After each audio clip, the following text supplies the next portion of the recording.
정말인가요? 내 이름은 종타쿠 오덕이죠. 우리 종도 여러분, 오늘 하루는 어떠셨나요? 오늘은 인기 애니메이션 귀멸의 세관에 원피스에 나오는 마르코가 들어가게 된다면 어떻게 될지에 대한 가상 시나리오 2부입니다.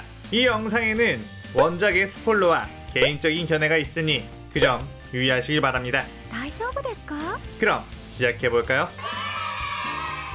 저번 영상에서는 마르코와 기칼세가 들어가 탄지로 남매와 만나 루이를 퇴치하고 임시로 귀살대원이 되는 것까지 전개했었죠. 저번 영상을 보지 않으신 분들은 보고 오시는 게 이 영상을 이해하고 즐기는 데 수월하니 보고 오는 거 추천드리고요. 이 가상 시나리오 컨텐츠는 원작의 고정을 철저히 따져가는 매끄러운 진행이 되지 않기 때문에 어느 정도의 설정으로나 능력치 보정은 이해해 주셨으면 좋겠습니다. 또한 만화와 만화의 콜라보이다 보니 넓은 마음과 풍부한 상상력을 동원해 캐릭터의 특징을 즐긴다는 느낌으로 그저 재미로 즐겨주셨으면 좋겠네요. 그럼 오늘의 가상 시나리오 시작하겠습니다. 임시로 귀살대원이 된 마르코는 열정적으로 나서서 혈기를 잡는 것은 아니었고 적당히 귀살대원들을 도와주며 귀살대 전체의 파워가 올라가게끔 조율하는 편이었죠. 마르코는 무심해 보이는 표정과는 다르게 왠지 모르게 다른 귀살대원들 주들과 쉽게 친해지게 되었고 형씨거리면서 농담도 자주 주고받곤 했습니다. 또한 마르코는 연애 자체도 꽤나 호탕하게 즐기는 편이었기에 많은 이들에게 호감을 사기도 했죠. 마르코는 이곳에서 주들과 어울리며 흰수염 해적단에 서는데 흰수염과 함께 있던 나인들이 떠오르기도 하며 감상에 접근했습니다. 그러나 어느 날 마르코는 무한열차에서 승객들이 실종, 그걸 조사하러 간 귀살대원들도 실종이 되었다는 소리에 탄지로와 함께 지원을 하게 되었고 그곳에서 미리 타있던 염조 랭곡 쿄조로와 만나게 되었죠.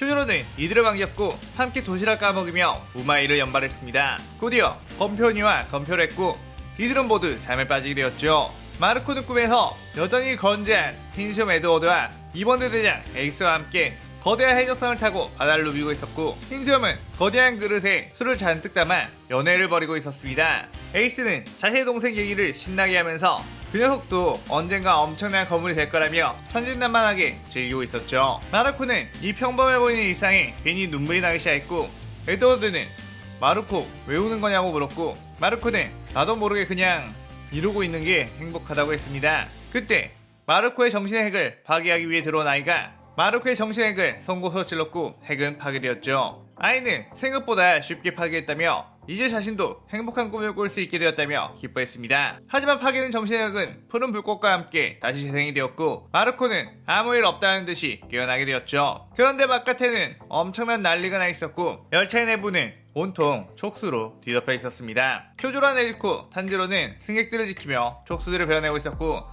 마르코는 열차 밖으로 나가보니 열차의 지붕 위에 한 혈기가 있는 것이 보였죠. 마르코는 엠무에게 네가 그 꿈을 꾸게 해준 녀석이냐며 다시 한번 그 꿈을 꾸게 해주지 않겠냐고 물었고 간만에 정말 기분 좋은 꿈이었다고 했습니다. 그러자 엠무는 물론 좋은 꿈 꾸게 해주겠다며 혈기설서 마르코를 재웠고 마르코는 꿈에서 또다시 흰수염과 에이스를 만나게 되었죠.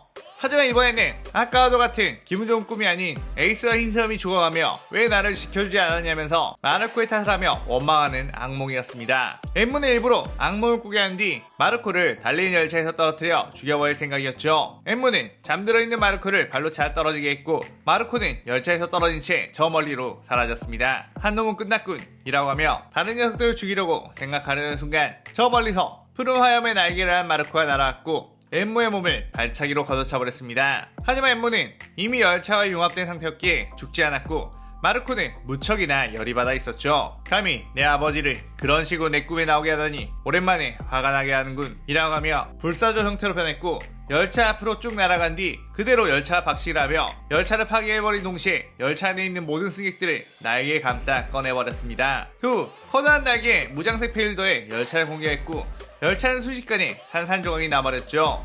온몸이 터져나간 뒤 겨우겨우 꿈틀거리며 몸을 재생하려고 했던 엠무의 자네는 쿄조에게 딱 걸려 그대로 일륜도에 소멸했고 임무가 끝난 듯 했습니다. 하지만 곧이어 엄청난 기이가 느껴지더니 상현삼 아카자라는 거물급 혈기가 등장을 했죠. 아카자는 슥 둘러보더니 아무래도 탄지로는 약해 빠진 꼬맹이로 보였고 마르코는 꽤나 강해 보이긴 했지만 눈이 뭔가 흐리멍텅해 보여 재미난 상대가 아닐 것으로 예상을 했습니다. 그래요 주로 보이는 랭곡 쿄조로에게 먼저 공격을 시도했고 쿄조로는 그 공격을 맞받아치며 엄청나게 치열한 접전을 펼치게 되었죠. 아카자는 오랜만에 싸울만 나는 상대를 만났다며 기뻐했고 혈기가 되지 않겠냐는 제안까지 했습니다. 그러나 큐로는 그 제안을 거절하며 화염의 호흡으로 아카자의 몸을 베어내기 시작했죠. 하지만 아카자는 큐조의 공격에 엄청나게 빠른 속도로 재생을 했고 싸우면 싸울수록 큐조의 상처만 늘어갔습니다. 아카자는 인간의 몸은 이렇게 상처를 입으면 회복하지 못하기에 너처럼 강한 인간은 인간으로 사는 것보다 혈기로 사는 것이 한계를 벗어날 유일한 방법이라며 다시 꼬드겼죠. 하지만 그래도 여전히 큐조가 전혀 혈기가 될 생각이 없어 보이자 그렇다면 죽으라면서 파괴혈을 낮춤을 시전 후 큐조의 복부를 향해 주먹을 날렸는데 그 순간 푸른 화염과 함께 마루코가 가로막으며 대신 복부에 도넛방을 당했습니다. 그러면서 마루코는 이번 형씨 말대로라면 이 싸움은 너무 불합리한 것 같은데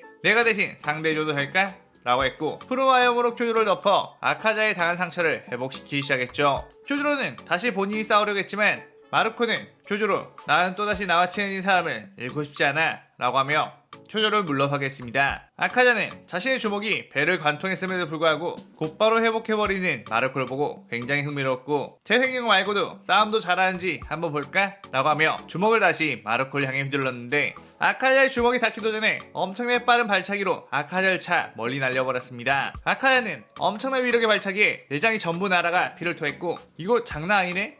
라며 회복을 했죠. 그러면서 아카자는 자신이 낼 수 있는 최대의 빠른 난타를 마루코에 날렸고 그 주먹은 엄청난 풍압과 함께 마루코를 덮쳤습니다.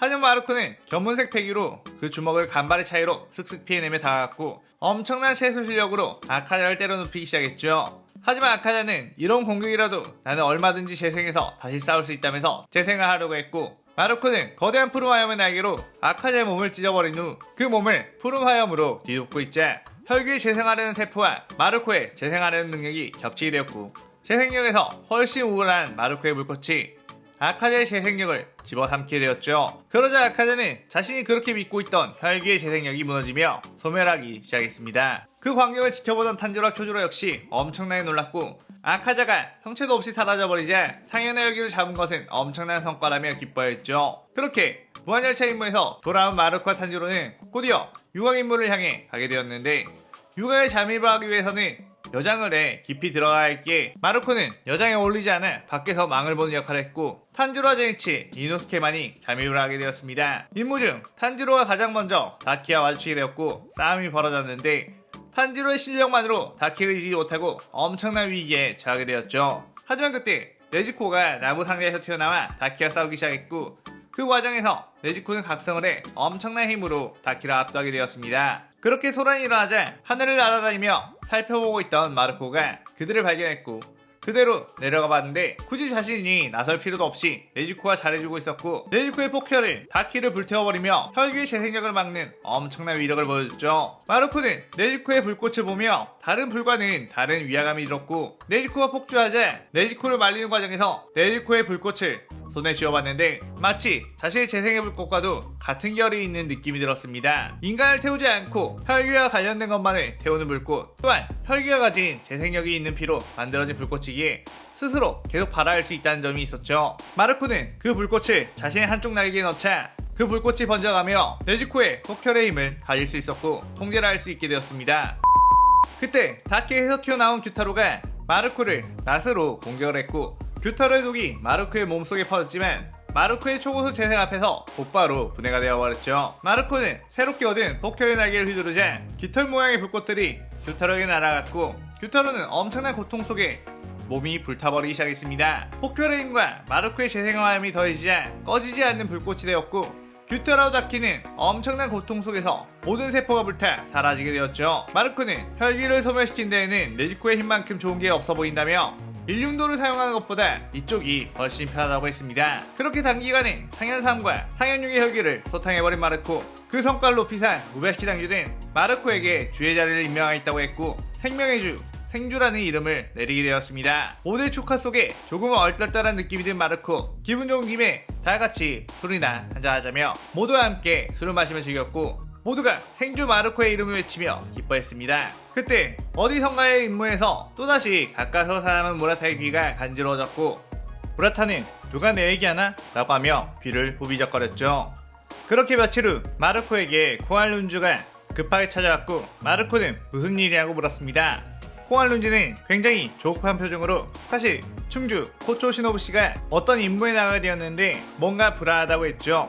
마르코는 좀 더 자세히 물어봤고 시노부는 지금껏 언니 카나에를 죽인 혈기를 찾기 위해 엄청나게 노력을 했었는데 드디어 그 혈기를 찾았다고 하는 말을 들었다고 했습니다. 그 혈기는 어떤 사이비 교주로 위장이 있는데 여자들을 위주로 신도를 받기 때문에 그곳에 신도로 위장해서 들어간다고 했고 츠유코인, 카나와 연주 칼로지 미치루와 함께 그곳으로 떠났다고 했죠.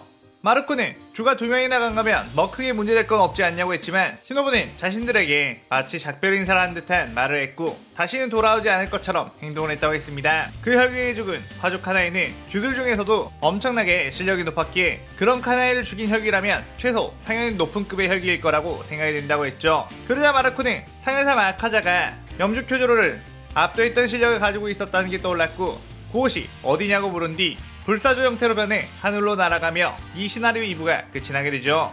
마르코의 비주얼만 보면 엄청난 능력으로 다 쓸어버릴 것 같지만 압도적인 전투력을 보여주는 자연계 능력은 아니며 원피스 세계관에서야 괴물들이 많아 회복 능력이 개사기처럼 보이며 좋은 평가를 받지만 안 그래도 약한 규면의 칼 세계관에서 힐러의 역할은 돋보이지 않아 마르코의 임팩트가 좀 적게 느껴져 좀 더 강한 임팩트를 낼 수 있는 전개를 잡았습니다.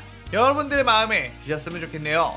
그럼 다음 시나리오 3부도 많은 기대 부탁드리고 오늘의 가상 시나리오에 대한 감상평도 많이 남겨주세요.